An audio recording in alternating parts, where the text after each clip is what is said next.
My name is Carla Cordero. I'm agronomist and I have a master's degree in horticulture and agronomy and a PhD in horticulture and agronomy at UC Davis. I'm currently working as a rice breeder and also food security coordinator at INIA Chile, which is the National Institute of Agricultural Research in Chile. I'm going to be covering Module 3, which talk about climate mitigation. In this module, we're going to have 3 sessions. In the first session, we're going to be covering the introduction to climate mitigation, which is the focus on the efforts to reduce emissions and enhance the sinks of greenhouse gases. We're going to be covering different concepts, and among them, decarbonization, the carbon sequestration, what is carbon capture and storage, what is the meaning of carbon sink, carbon dioxide removal, carbon trader emissions, carbon tax, among others. In the session 2, we're going to be covering the climate mitigation in agriculture.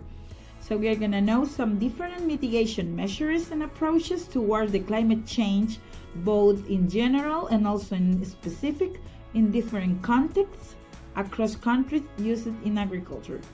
Know some study cases and mitigation measures across the globe too. So we're going to cover some supply side strategies and also demand side strategies.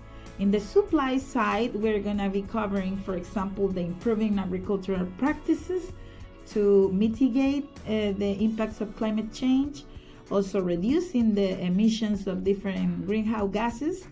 In the demand side, we're going to be covering some reducing food waste, tracking emissions, and for example, we're going to cover examples like such as the AWD, which is a irrigation method used in rice production, in which you're irrigating rice in some different stages of the crop.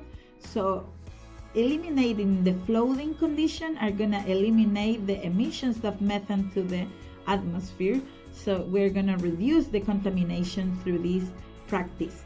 Also, in the session number 3, we're going to cover the extension advisory services to promote climate mitigation. In this case, it's going to be more challenging for the advisors to face the mitigation compared to adaptive capacity, because the farmers are going to be more willing to adapt to climate change than to mitigate for the risk that they have in the yield. So, for example, through the school farmers is one of the approaches that they can use to mitigate the climate change in the agriculture.